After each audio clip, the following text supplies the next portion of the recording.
Good afternoon, everyone, and thank you for being here for our first 2026 installment of What History Teaches: The Rise of Nazism.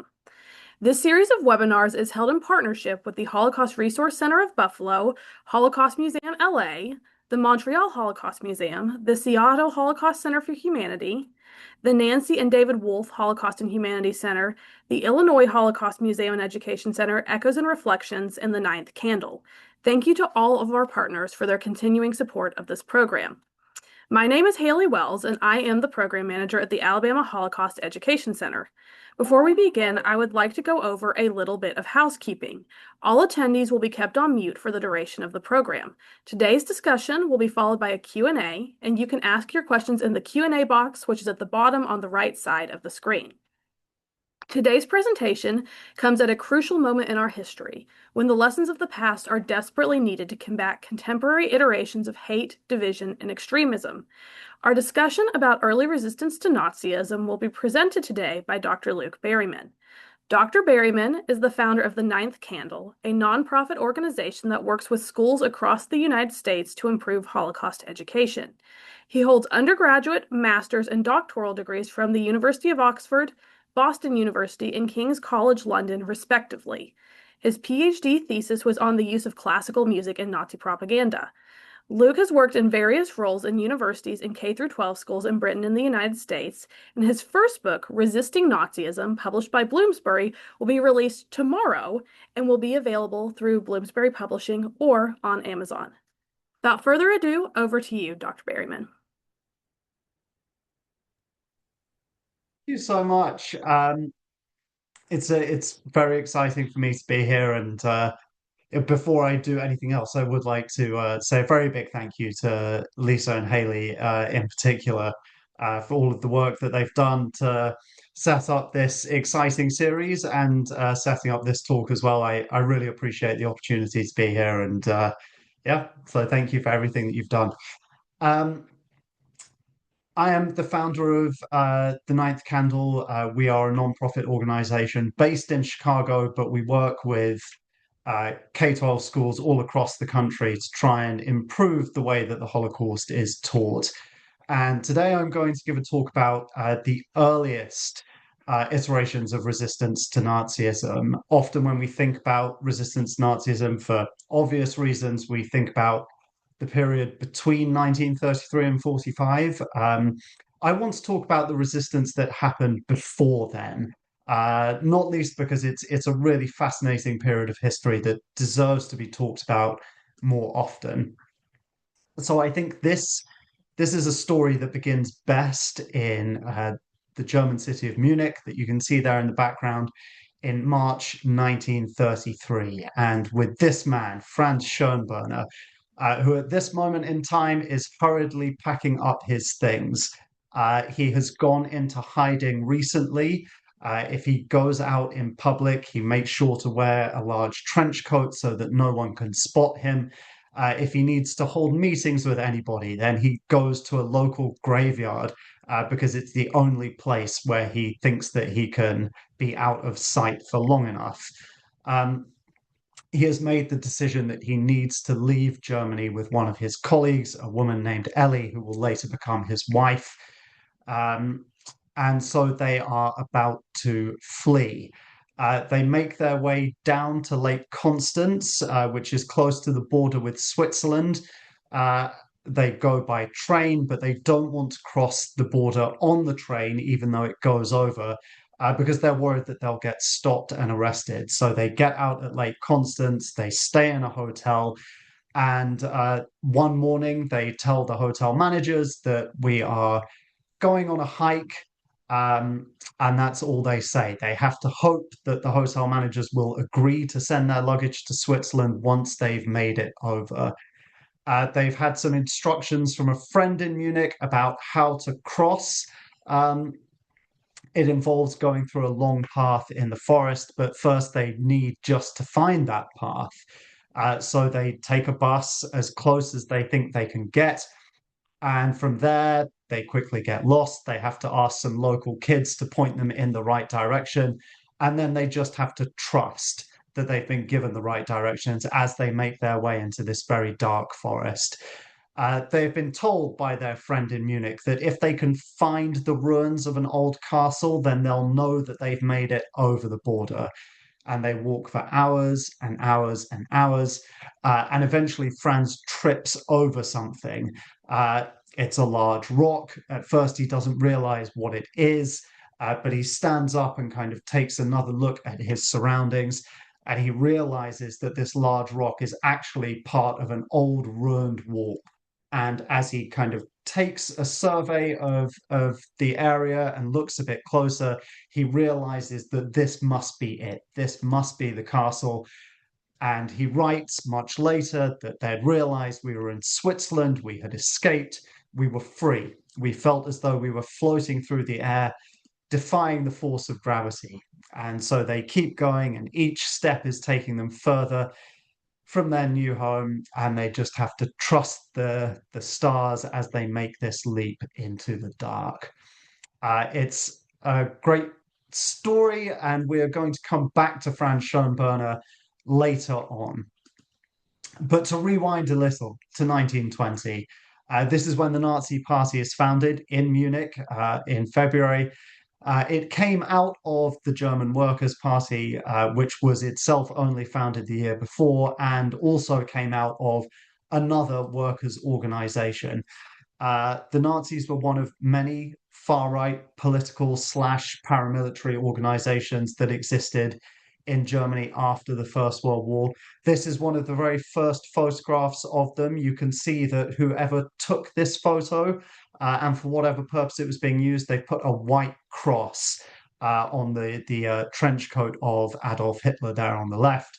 That cross is kind of an eerie reminder that at this moment in history, no one really knew what Hitler looked like. And that's an issue that we're going to come back to later as well. So it's easy to forget now, but for their first few years, the Nazis were almost completely insignificant on the landscape of German politics. If anything, they were regarded as a fringe novelty act. And as late as 1928, they were still winning less than 3% of the vote in national elections. This is a great picture from the Weimar era in 1920s Germany, showing you something of the chaos that unfolded around these elections and the number of parties that were competing. So the leader of the Nazi Party, Adolf Hitler, was a drifter. He was a wannabe artist, and he had already spent years scraping by on the fringes of society by the time he joins the National Socialist Party in 1919. He came from a solid middle class background. His father, in particular, had worked hard to clamber his way up the civil service and to give his kids a good chance in life. But Hitler squandered the benefits that came from that background through a series of personal failures in the late teens of the 20th century. And more than one historian has described Hitler as being a nobody at this stage of his career. So it shouldn't come as a surprise that there was almost no resistance to Nazism for most of the 1920s, and the simple reason is that most people in Germany just didn't think it posed a threat to them if they were aware of National Socialism as a movement at all. Instead, people were focused on the exciting developments that were taking place in Germany.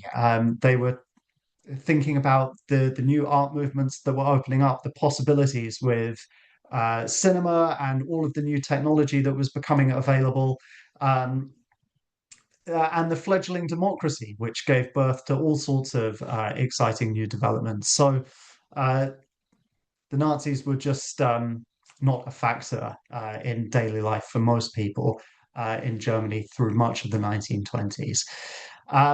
The exceptions to this were a small group of artists and intellectuals who sounded the alarm on National Socialism almost immediately. They include people like the playwright Ernst Toller, or journalists and thinkers like Karl von Ossietzky, Leon Feuchtwanger, and Konrad Haydn. Conrad Heiden's also an historian who wrote one of the very first biographies of Hitler and also one of the earliest studies of National Socialism as a phenomenon. He was a very perceptive analyst of Hitler as a speaker and how Hitler's oratorical style and technique worked.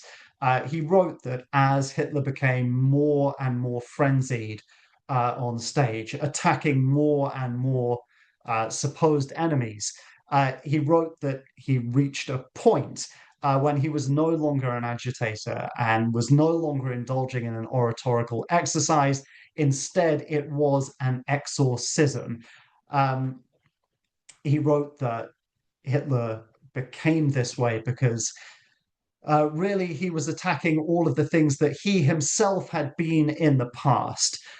So when he describes him as a lazy schoolboy, for example, this is where the early description of Hitler as a lazy schoolboy came from. Haydn was convinced that Hitler was attacking something of himself in these great fiery speeches. And he said that the fact of these speeches becoming a kind of personal exorcism was an explanation for why Hitler could say anything and get away with it. Even if he would say that the moon is made of green cheese, the audience will still applaud because they're not witnessing a traditional political speech anymore. They're witnessing this kind of personal exorcism. And then this kind of ominous footnote: when bombs are falling, nobody troubles to see whether they're painted grey or green. Uh, Hitler's speeches, when they reach this apotheosis, are a moment when facts cease to matter because that's not what the audience is witnessing anymore. And the words that you can see on your screen there are excerpts from Haydn's book, A History of National Socialism, which he began writing before the Nazis were in power. So it's this book is still in print. It's still available. It's in English translation. I strongly recommend it. It's a really fascinating and extremely prescient piece of work. Um, Ernst Toller, in 1923, wrote a play called Wotan Unleashed. Um, this play is about a fictional character named Wilhelm Dietrich Wotan. He is a lowlife. He's a barber, but he's also extremely charismatic. He's also very anti-Semitic, and he is modeled on Adolf Hitler. Toller wrote this play in the aftermath of the failed putsch attempt when Hitler and the Nazis tried to take power by force in 1923, and of course failed to do so. So this charismatic barber decides that he is going to save European life as it exists. He is the great savior of European culture, and he's going to do this by acquiring a chunk of jungle in Brazil, and he is going to move all that is best about European culture, along with all of the great thinkers and leaders. Uh, and they're going to colonize this chunk of jungle. They're going to leave old Europe to rot, and meanwhile, they're going to establish this kind of new old Europe, as it were, in the depths of the rainforest. Wotan believes, he's convinced himself, that this Brazilian colony is only the first step on the road to world domination as he builds his own utopia. And he surrounds himself with wealthy backers to finance this plan. Uh, he fleshes out the plan in great detail. He makes all sorts of incredible, fantastic promises to all of the people who follow him. He goes to great lengths to drum up as much support as he can. But of course, he never actually takes the step of acquiring any land from the Brazilian government. And so the play reaches its inevitable conclusion when Wotan gets in touch with the Brazilian government. They laugh him off. There is no land for him to go to, and all of Wotan's plans come crashing down, and he is quickly arrested. But his arrest doesn't quell his megalomania. There's an incredible moment in the play, which I think, for a number of reasons with what's going on in the world right now, has renewed resonance for us. The play instructs that the actor playing Wotan should scream with megalomania to Mr. von Wolfblitz, Wire to Brazilian government on behalf of humanity. Last protest. Ultimatum. I demand the jungle. I demand public recognition. I forbid back talk. I will discredit the Brazilian government in front of European public. I will sever diplomatic relations with it. I will ally myself with Switzerland. I will, supported by my high allies, declare war on Brazil. Uh, of course, this all comes to nothing. He's arrested anyway. Um, but like I said, the arrest is not enough to quell his spirits. Just as he's being dragged away, he tells the policeman who has put the handcuffs on him that while he's in prison, he's going to write a memoir. The memoir is going to be called The Stab in the Back Just Before the Goal. And he announces that this memoir is going to be so great, it's going to have gold gilding, it's going to be published all over the world, it's going to be read on all continents and on the stars themselves. Um, this play is satirical. It is, of course, meant to be making fun of Hitler. It is also, I think, a rather perceptive analysis of what happens in a democracy when somebody comes along and makes all kinds of grand, unfulfillable promises in a very persuasive oratorical way, and when we begin to follow because of those promises. This play is almost completely forgotten. I very, very rarely staged, if ever, in the English-speaking world. But like I said, I think it has all sorts of renewed resonance for today, especially this main character, Votan. So that's a quick glimpse of some of the thinkers and playwrights and historians who were resisting Nazism in the 20s. But uh, certainly for me, the most persistent of the early resistors are the cartoonists who worked for satirical magazines in 1920s Germany. Germany had a booming magazine culture at the start of the 20th century. This is a fantastic picture of a man in a magazine booth in 1920s Berlin, and you can see that his little booth is just completely caked in all sorts of different magazines. Uh, these magazines, they occupy a really interesting space in the public imagination in 1920s Germany. On the one hand, they are tied to these cutting edge art movements like Dadaism or Expressionism. There are a lot of Dadaist and Expressionist artists who are also drawing and creating content for these magazines. And on the other hand, these magazines are tied to the glitzy world of the cabaret, right? They are exciting. They're the stuff that you talk about when you're in the cafe with your friends. They're the things that you're rushing out to buy to be, among the first to see them when they come out. They're exciting and they're popular. In Berlin, in this cafe, the Cafe des Westens, they actually had a newspaper waiter who would bring magazines to your tables. All of the magazines were stamped with the words stolen from Cafe des Westens because they are anticipating that you, the member of the public, might try and pocket this magazine and run off with it. So if you do that, they at least want people to know where the magazine came from.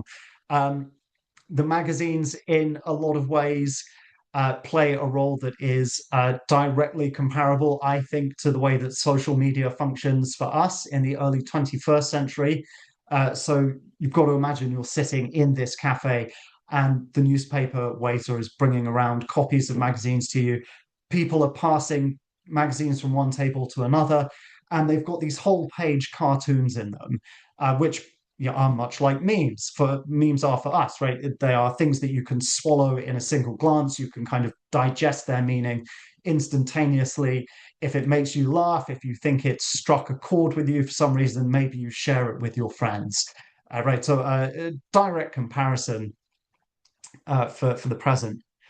These magazines would spark conversations and debates for which all of these early coffee houses in 20th century Germany and Europe were famous, right? That's what we tend to think of when we think of them today. These kind of great forums of public discussion. So one of the most important magazines in this climate was Simplissimus, also known as Simple for short. It was founded in 1896 by this guy, Thomas Theodor Heine, and by this guy, Albert Langen. Heine was an artist and Langen was an editor.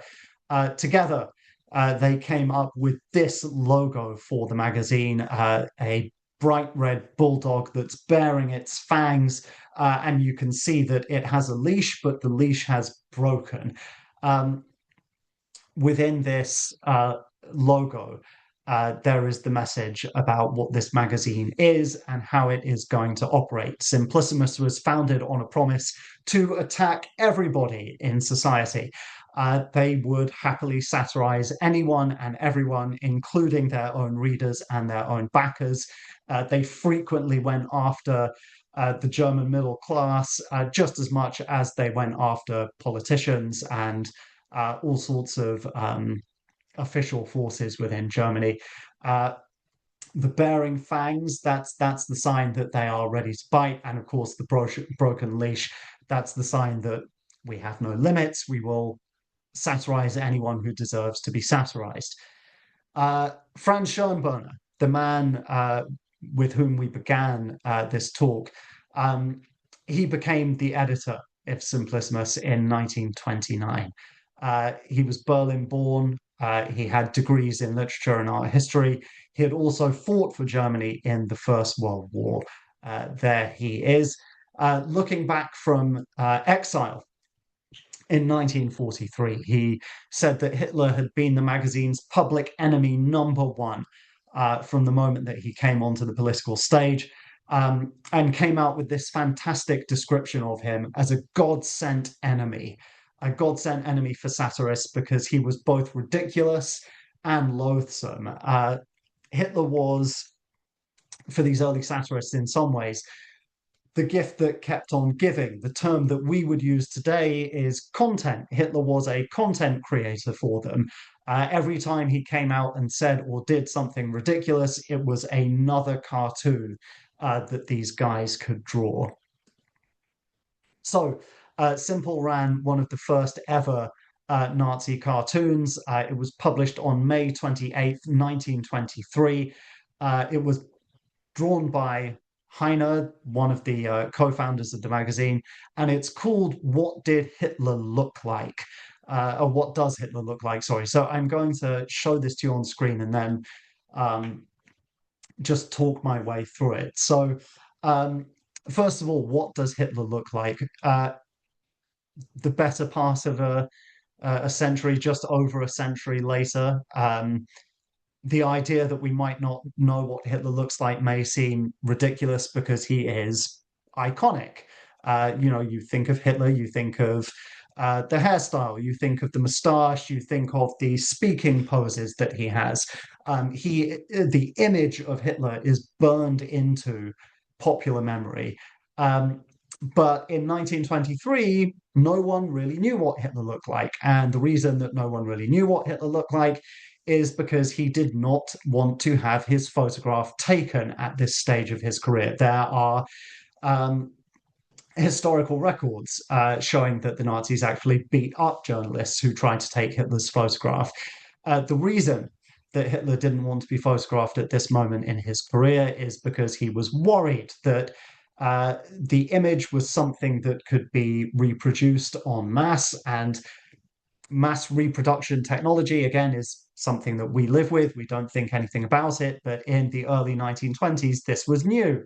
And there were all sorts of questions that came with it, like what is going to happen to the original if you create a reproduction that runs through thousands and thousands of copies? Hitler was trying to build up this kind of messianic status for himself. He wanted to drape himself in myths and aura. He wanted people to be talking about him. He thought that if a newspaper ran with his photograph and thousands of copies were all across the country, then it would pierce that bubble. It would strip him of this aura that he was working so hard to build. So in 1923, you may have heard the name Hitler. You may know that there's this guy out there who's this incredible speaker and is riling up all of these crowds, but you wouldn't know what he looked like. And that was deliberate because, like I said, they were trying to build this mystique, and keeping his image a secret was part and parcel of that.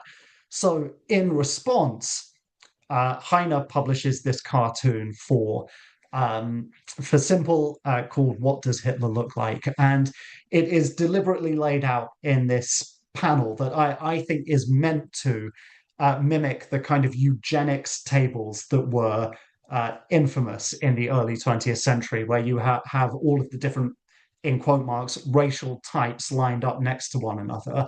So I think Heine's deliberately trying to satirize that to begin with. Um, and then the cartoon asks what is his main feature, and each one goes through. So the caption for the first square there in the top left says, "Is it true that he always wears a black mask?" And then we go through, are his eyes the main feature, or is it his mouth? The fourth panel in the top row is particularly noteworthy because this is obviously an anti-Semitic caricature of the type that the Nazis would use themselves once they're in power in the 1930s. So it is a kind of eerie foreshadowing of Nazi propaganda. Now, Heine himself was Jewish.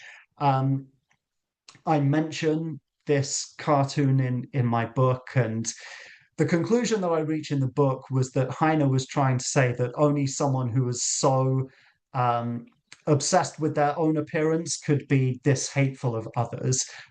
Hitler was already known for his anti-Semitism in 2023, right? This cartoon makes that obvious. Um, I think there are other conclusions that one could reach about this that I didn't mention in the book. It's perfectly possible that Heine was just trying to annoy the Nazis by drawing any parallel between them and Jewish people. Um, it's also possible that maybe Heine was making a comment about self-hating Judaism, which we know was a phenomenon in 1920s Germany. But either way, that is there, that cartoon, and it's like I said, an eerie thing to see that there in 1923. In the middle row, the man with the long beard, it asks, does he have a beard like Wotan or Rabindranath Tagore? So Wotan, you may know, is a mythical Norse god, very important in Germanic folklore. I think Hitler would have been flattered by the comparison with Wotan, certainly at this stage in his career, at least. Maybe not so much later on in his career because Wotan ends up destroying everything. But at this stage, being compared to anyone in Germanic folklore would have been great. Rabindranath Tagore, not so much. This is a name that's long since been forgotten, but in the 1920s, Tagore was world famous. He won the Nobel Prize for Literature in the 1920s. He was an Indian poet and guru who toured the West and became very famous for advocating for peace and that kind of thing. Hitler certainly would not have appreciated a comparison with him. Again, Heine is playing around with the person that Hitler wants you to think he is. We continue through. Does he have large ears? Is his chin the most prominent feature? Is it his forehead? Is he fat? Is he thin? Is he beautiful? And then we come to this strange panel in the bottom right-hand corner. I will translate this text for you. Heine says that the question has to go unanswered. And that's because Hitler is not an individual, he's not a person, he is a phenomenon. And only a futurist, like only an abstract artist, could picture this accurately. So what you have here is an abstract picture of what Heine thought Hitler was going to bring with him. And for just a moment, this cartoon becomes deadly serious. You can see the fasces there, the kind of sticks bound together. That's the symbol of fascism. And it's stuck into a beer mug, which I think that's meant to be a kind of stab at Nazism's birth in the rowdy world of Munich's beer halls. You've got this swastika that's big and white that's cutting across the night sky. There's a smaller black swastika in the background that's hurtling across the sky as well. We've got this weird providential eye glaring down at us. There's bolts of lightning coming from dark thunderclouds. You can see a gun, you can see a knife, and way off in the background, those kind of silhouette figures that look a bit like they might be people.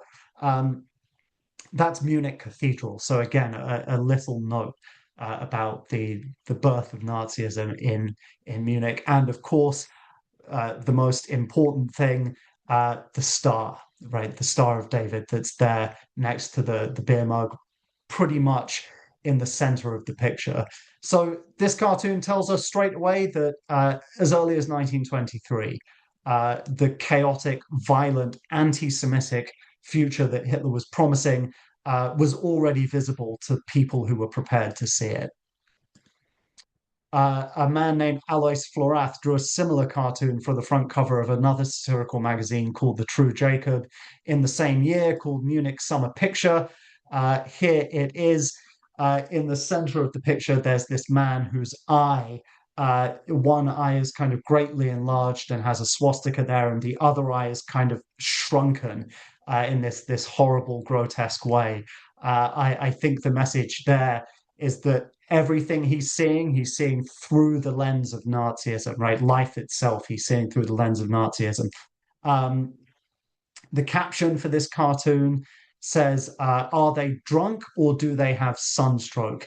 And the answer is no, it's neither. They've listened to a speech by Hitler.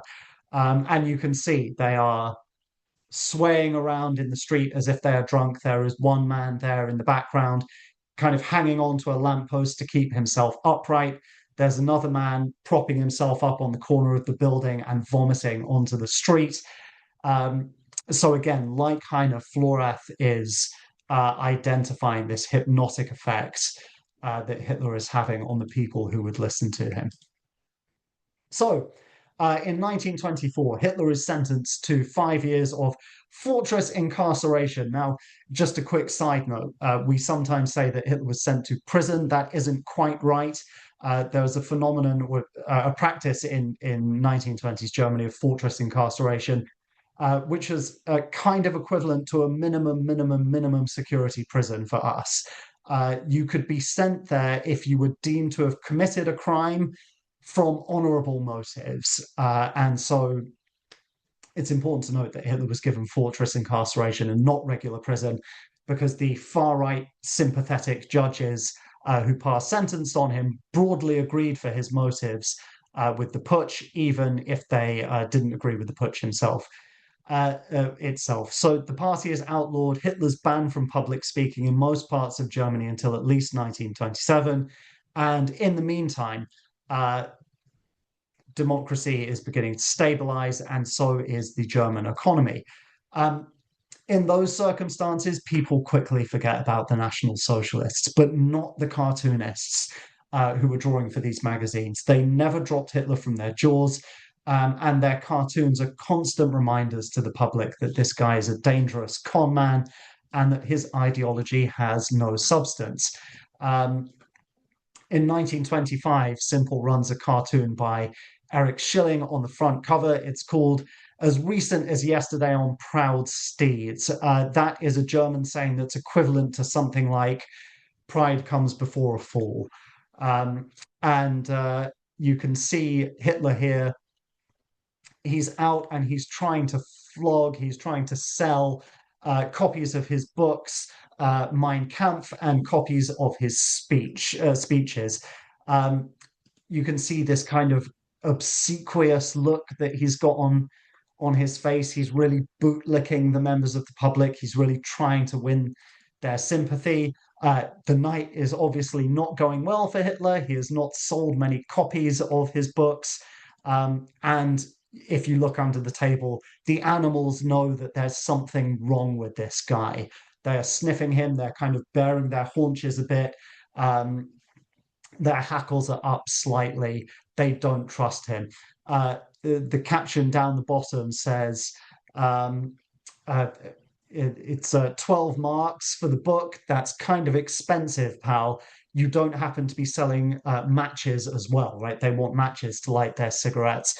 So I think a good picture, a neat satire on Hitler's place in German society in the mid 1920s, a um, con man who had been more or less forgotten. A similar cartoon was printed in the True Jacob, this one by a guy called Willibald Crane. And it comes out on November 24th, 1928. And that's shortly after the last of Hitler's public speaking bans had been lifted in Germany. So he's allowed to speak again. Um, you can see him there sitting alone on a park bench on a cold winter's day. Right, the skies are grey.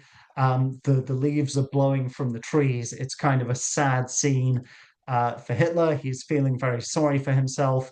Um, and there is a gramophone player down the bottom, a gramophone player with a swastika around it, and all about Hitler on the floor. There are these warped or broken records. The caption says, sorry, I'll go back to that quickly. The caption says, Hitler is allowed to speak in public again. Why? Because he has nothing left to say.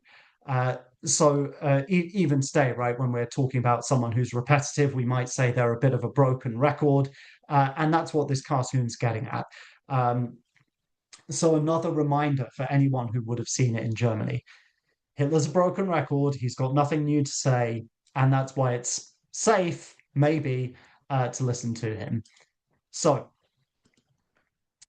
everything changes in Germany in 1929 with the Wall Street crash. That crash triggers the Great Depression and the collapse of America's economy. And of course, the ripples of that are felt all across the world, especially in Germany, which had been relying on American loans to pay off debts incurred after World War One. Germans' taxes very suddenly go up, their benefits go down. New tariffs are pushing the price of everyday goods through the roof. And very suddenly, people from all walks of life are plunged into a very deep poverty. And with that, the country's political life suddenly destabilizes and lurches to the right. And as this happens, more people are prepared to listen to the National Socialists and take the utopian promises that they're making seriously. These kind of extreme times make people more willing to listen to people who are making extreme promises. And with that, the cartoonists begin issuing warnings that are far more stark. I'm about to show you one that we show to students often in the Ninth Candles educational programs. Probably one that I've shown more times than any other, and that's because it's just so extraordinary. It's so extraordinary to think that this was drawn in 1932, before Hitler was even in power. It shows him as a butcher, and he is sharpening his knife, and on his apron, I'll just quickly tell you what some of these messages say. War against France, war against Russia, war against our surrounding states, heads must roll, and then again, most eerily of all, the bloody handprint and the stars of David that are just kind of strategically placed there on the apron. Everything that was written on this apron came to pass. I don't think that Holtz was predicting the future. It would be wrong to make out that this was a prediction that turned out to be correct. Instead, it's a warning. It was meant to be a warning for everybody who saw it, that these are things that could happen. And I'm sure that if we could have shown Carl Holtz this and tell him everything that had happened up to 1945, he would have been as stunned as anybody that all of this came to pass.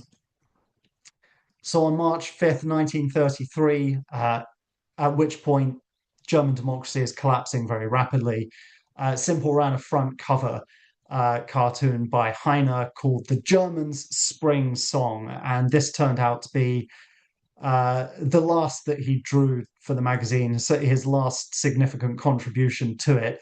Um, you can see there it shows a group of Germans lining up to cast their vote. They are singing, they're happy, they're merry, they're kind of adorning themselves with garlands of flowers as they would for any spring celebration. But off in the background, we can see another town has been razed, it is burning, and people, these kind of ominous grey figures, are being beaten to death by men wielding clubs. Um, this was obviously meant as a criticism of the Nazis, right? Heine is criticizing the Nazis' use of violence as a political tool, but it's also a really blistering attack on the German public, right? It's an attack on the people who would have read this magazine. So true to the promise that they made in 1896 when they founded this publication, they were never afraid to criticize their own readers. And the criticism here is, how can you possibly continue your everyday life as if nothing is happening when all you need to do is turn around and open your eyes and see? All right, so this is as much of a criticism of the public who are pretending like nothing is happening as it is of the Nazis for destroying German democracy. So later that year, October 4th, 1933, the Nazis introduced something called the Editor's Law. This is a moment that is frequently overlooked when we're discussing the history of the Holocaust, but it was a very important moment. It was the moment that the German press lost the last of its rights, as the New York Times put it, and that it now had to serve the state.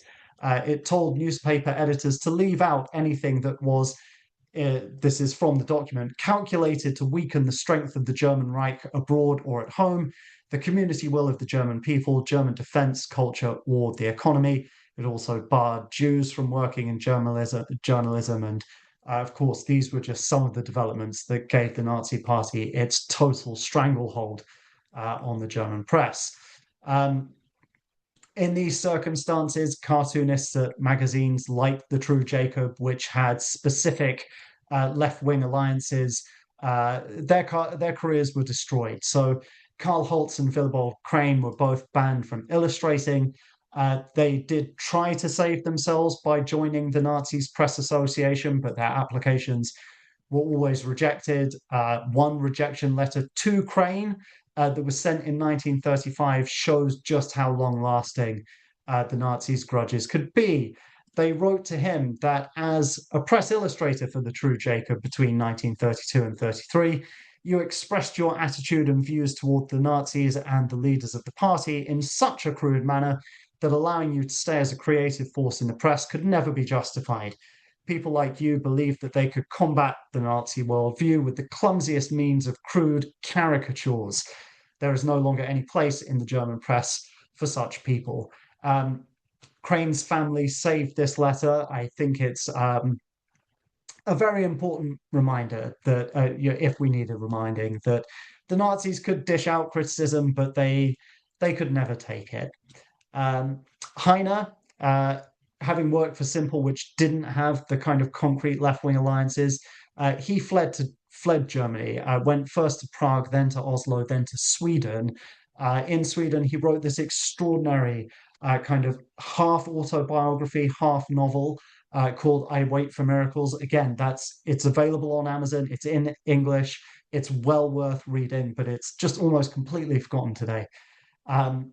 Another illustrator, Eric Musam, who had written for The True Jacob and was also Jewish and an anarchist and a really outspoken critic of the Nazis. There he is. He was arrested and ultimately beaten to death in Oranienburg, a concentration camp in 1934. So the fates of these guys varied quite widely.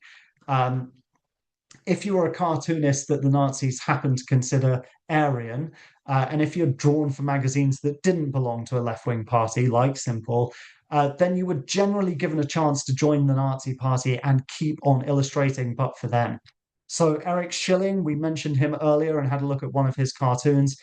He had once compared Hitler to a circus clown making an idiot of himself. There is a famous picture by him called the Munich Circus. You can see Hitler performing and tumbling around like a clown for the audience who are laughing and clapping. Uh, he joined the Nazi Party and he supported them. He drew cartoons that had explicitly anti Semitic and anti democratic messages.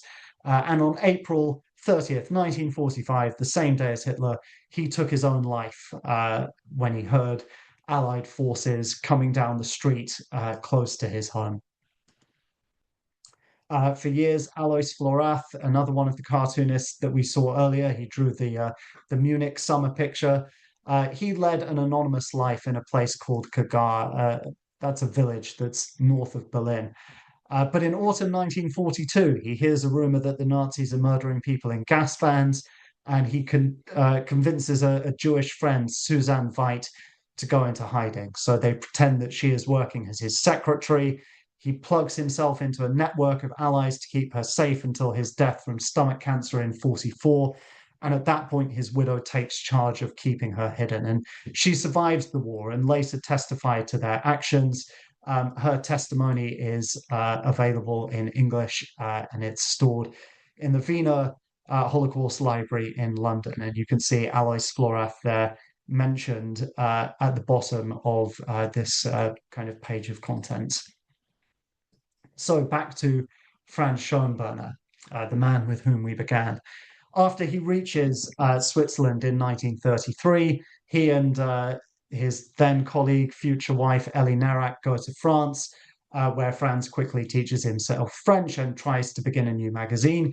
He wants it to be a mouthpiece for the Free Germany in exile, but he keeps waging what he calls his much too private warfare against Nazism as a freelancer. And he described himself as a forlorn outpost of the desperately small troops of professional and professing intellectuals who, true to their calling and their cause, never abandoned the losing battle. When the war begins in 39, the French classify him as an enemy alien, they intern him, and they put him to work in a brickyard. Then in 41, he and Ellie manage to escape from France and go to the US, where he is again classified as an enemy alien. By this time, he is in his 50s. He is living in his fourth country, but it doesn't stop him from quickly learning his third language, English. And he becomes fluent enough to give lectures about Nazism and also to write articles about it. He also works for the Allies, producing anti-Nazi broadcasts for German audiences. So he's a really extraordinary figure, but if he's remembered at all today, it's for three autobiographical books that he wrote after the war, all of them in English. The first two are called Confessions of a European Intellectual and then The Inside Story of an Outsider. Franz was very weighed down by the role that satire had and hadn't played in 1920s Germany. And looking back, I think there are things he would have done differently. There's one line in particular from Confessions of a European Intellectual that really stayed for me and I think has a lot of resonance for the present. He said, "We shall never forget this lesson. A man can be irresistibly funny and at the same time extremely dangerous." So the third autobiographical book comes out in 1957, by which time Ellie has died, and so has his best friend. He dedicates it to the two of them, and he himself has been completely paralyzed in a brutal and random assault. While he's in hospital, the nurse who's tending to him says, "You still have your head," which is an unbelievably tactless comment, but he took it as a simple statement of fact, and he was actually kind of enamored by it. So much so that it becomes the driving thesis of his third book, and he even calls the book "You Still Have Your Head." And even then, in the late 1950s, when he's lost everyone and everything, he's still analyzing the rise and fall of what he calls the Nazi Beelzebub. He always believed that he was the loser in his struggle against Nazism, but it didn't stop him. He never gave up. And the reason that he never gave up is because winning was less important to him than advocating for what he knew to be the truth, regardless of the outcome. Um, and for me, I think that's one of the single most important lessons that we can take from today, for today, from his life. So, like Haley mentioned at the beginning, my book will be out tomorrow. There is the front cover of it. The first chapter is about satirists in 1920s Germany, and the first three chapters are about early resistors to Nazism. So before the war begins, you can use that QR code to find it on Amazon. Um, I would warmly invite everybody to visit the Ninth Candles website, check out what we do, sign up for our free newsletter. Um, I'm happy to take any questions that we have in the time that's remaining. If I don't get around to answering your question, or if something comes to mind later on, please feel free to email me. I'm always happy to hear from folks. And otherwise, the only thing that's left to say is thank you very much for listening. Well, thank you so much, Luke. This was great. And I know we don't have a ton of time, but I think we can get to a few questions because there are a few coming in the chat. So one question that I see right now talks about wanting to know how popular these satirical newspapers and cartoons were, and do you think they helped to damage Hitler's reputation at the time? And I'd like to add sort of to that question when you answer it is, I find it very interesting how you talk so much about satire. You give a lot of examples of people sort of poking fun at Hitler in a way that is critiquing the Nazi regime, but is also meant to be funny. And I'd love to hear your thoughts on sort of humor as a tool of resistance as a whole, because on one hand, it can erode authority. It can make people view authority, as something that's less credible. But I think on the other hand, there's a question of like, but does it continue to spread the messages of those in power when you continue to circulate them as this humorous content to consume? So I'd love to hear your thoughts on that and on whether you thought these satirical newspapers, what effect they truly had in damaging Hitler's reputation. Yeah, that's a great question. So in the book, um, in each chapter, I interview people who have some kind of expertise on the matter at hand. And for that chapter about satirists, the guy that I interviewed is a man named Richard Scully, who is a professor of history in Australia, and he's one of the world's leading experts on these cartoons. And he told me that if you're thinking about a magazine like The True Jacob, um, that statistically it was something like you could be reasonably sure that each copy would have 10 readers. But then he also made the important point about these magazine stands and the role that they play in Nazi Germany, also not Nazi Germany, 1920s Germany, that they're windows into the world of news. So even if you're not buying one of the magazines, you may still be seeing that cartoon there on the front cover, and you're still digesting it, whether you're purchasing it or not. Um, and so he thought that you could credibly speak about these magazines having millions of readers across the country. So they were certainly very well known and very popular. But yeah, they had no shortage of readers.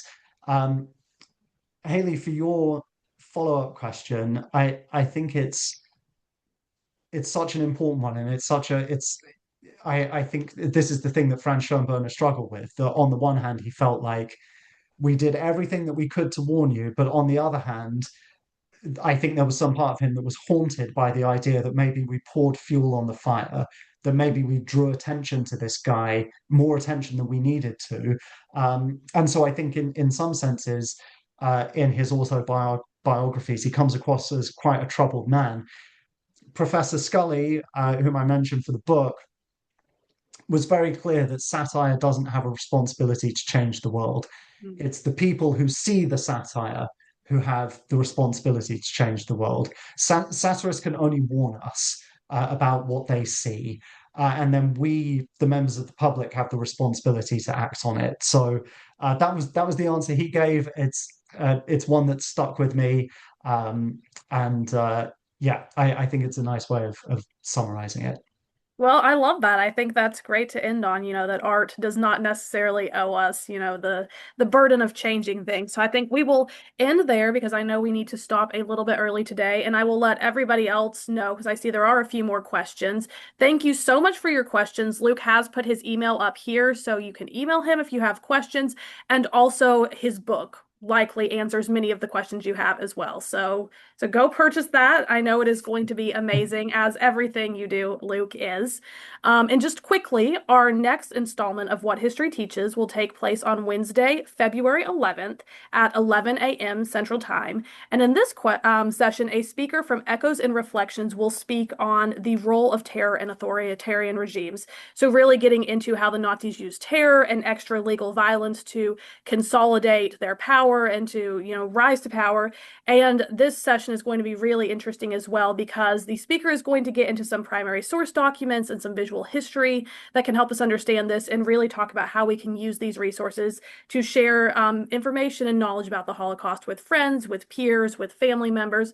So it's going to be a really informative and very useful session. For this session, you will receive a follow-up email with a link to the recording of this program. For all of our events, we get best traction by word of mouth. So please share the recording with your friends and colleagues, and of course, go back and view it again and, glean all the really great lessons that Luke shares. And thank you, Luke, for joining us. Thank you, everyone, for being here with us this afternoon. And we cannot wait to see you at our next program. Have a great afternoon, everyone. For having me.